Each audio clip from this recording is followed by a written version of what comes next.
Welcome back to the channel. It is Wednesday, August 7th. We've got another Team USA women's basketball video in store for you today. We got Team USA taking on Nigeria at 3:30 p.m. So we're going to break down and analyze that game, and we'll talk about which way that I'm leaning as far as the points and the spread. And then we'll also talk about any player props that I have found for this game here. And any plays that I put in for this game officially myself, I will list down below in the pinned comments. So make sure you check back in. That way you don't miss out on any of those. And then before we get started, let's recap our picks from the last Team USA women's basketball game against Germany. We did end up taking Germany in the first quarter, plus 6.5 points, and this does cash for us.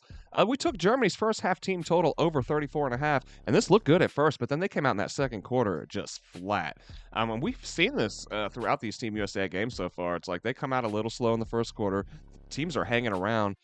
Germany actually held the lead after the first quarter, but then Team USA comes out in that second quarter, foot on the pedal, man. Much the same in the third quarter as well. They have won these second and third quarters pretty consistently through these games so far. But anyways, we also had Sabrina Ionescu over 8.5 points. This does not hit for us as well. She lands at 6 points. She has hit under her point total in 2 of the 3 games so far. And then we had Brianna Stewart over 18.5 points. Gosh, she barely played in this one. I'm not really sure what's going on there. I mean, you see that in tournament play a lot, but she is the second best player on this team, so it's weird. I think she had 15 minutes in this game. I can't call it, man. She didn't come anywhere close to this 18.5 points, though. And then we had Chelsea Gray under 6.5 assists. Put a half unit on it just to be safe. Chelsea's been very inconsistent throughout these games so far. We saw her drop 13 assists on Japan, 11 in the first half in that game. Just like I said, been wildly inconsistent ever since. But she does land under this number, so we do cash there. We finish this game 2-3. Not the best, but not the worst. We've had worse days. We've also had better days. So looking to have a better day today against Nigeria, Team USA versus Nigeria. So let's dive into those picks now. Let's not waste any more time. We have Team USA sitting as 28.5 point favorites. Phew, what a number, man. That is such a large number. And then the over-under sitting at 156.5. Team USA, they're coming in off of a big win over Germany. They won by 19, in which they did fail to cover, however. They landed right on the hook. They were 19.5 point favorites in this one. We were leaning Germany with the points and did not end up putting that one in. Man, it would have been a sweat had we did. It would have cashed, but it would have been a sweat nonetheless.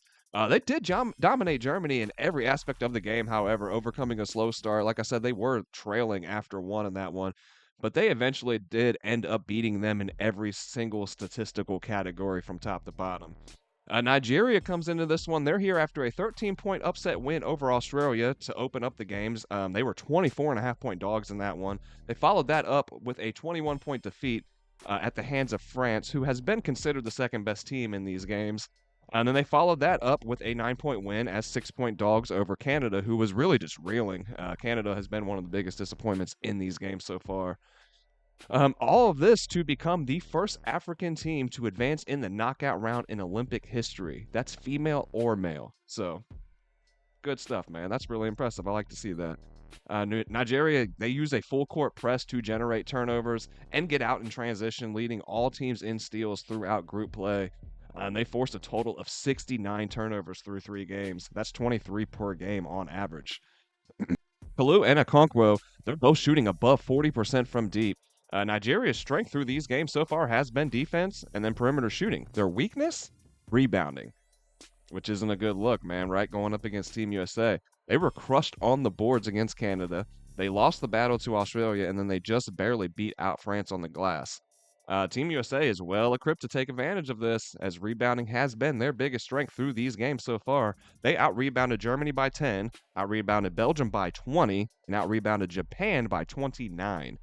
Nigeria plays a rotation of only 7 players that average over 7 minutes per game, and none of them are over 6'2". So with that said, a player prop that I'm looking at in this one is Asia Wilson over 10.5 rebounds. Now, it's a little juice for sure, but she's hit this number in 2 of 3 games played so far. And then when we consider in the height advantage and then the quick pace that the U.S. has liked to play with or looked to play with throughout these games so far, I like her chances at grabbing 11 or more boards. I think the U.S. comes in just locked in more for this one, and we see the best player in the world look to be aggressive and set the tone early on the glass and down low against a smaller Nigeria team.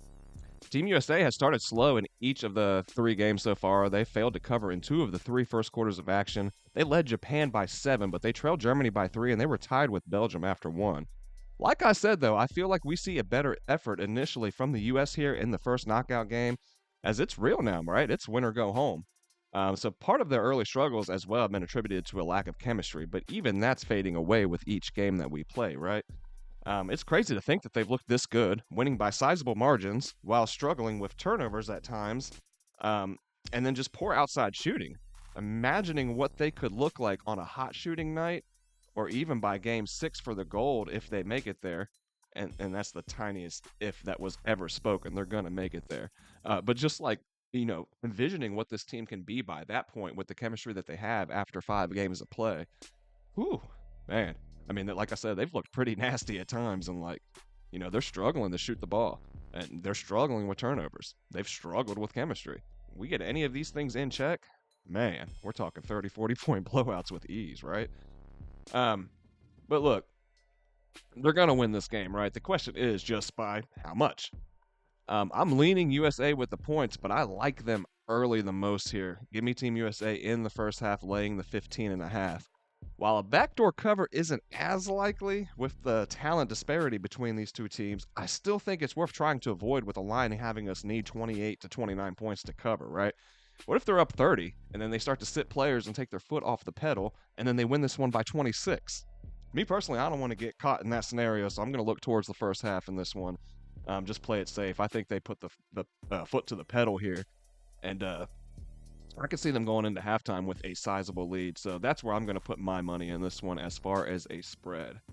For the total, I am leaning under. Team USA hasn't really been particularly lighting it up on the offensive end. As we said, they have struggled from the perimeter and from the three-point line. And while I expect them to dominate this Nigeria team, and I could see those aspects improving, this isn't group play where point differential matters. So much like we just spoke of, the potential for a blowout and then a letdown in effort and energy late is real in this one, in my opinion. So I like taking a look at the under here, and I also like taking a look at Team USA's team total under in this regard as well. It's sitting at 91.5 right now. They hit 102 against Japan in that first game, but then they failed to hit 90 in the last 2. With all things considered, I think taking a look at the under there is a good move. And then another player prop that I think is worth taking a look at is Sabrina's over 4.5 assists. She landed right at 5 in each game so far. All 3 of the games, she's hit 5 assists. So she's just barely getting over that line, but we have seen her minutes and her role increase with each game, especially with the struggles of Diana Taurasi and Chelsea Gray. Sabrina has been the best point on this team through these games so far. So I would look for her role and her minutes just to continue to increase as these games go on. This is her first Olympics, so I think, maybe trying to ease her into it. I don't know, giving the veterans the respect that they deserve, having them in the starting lineup. But she's clearly, in my opinion, been the best point guard, the best ball distributor on this team through these games so far.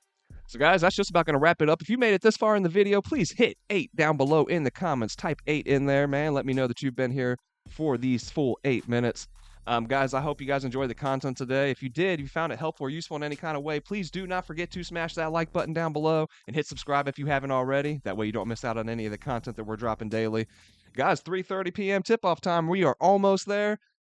Man, let's hope for a great day today. I hope we get a little bit of cash. I'll see you guys on the next video.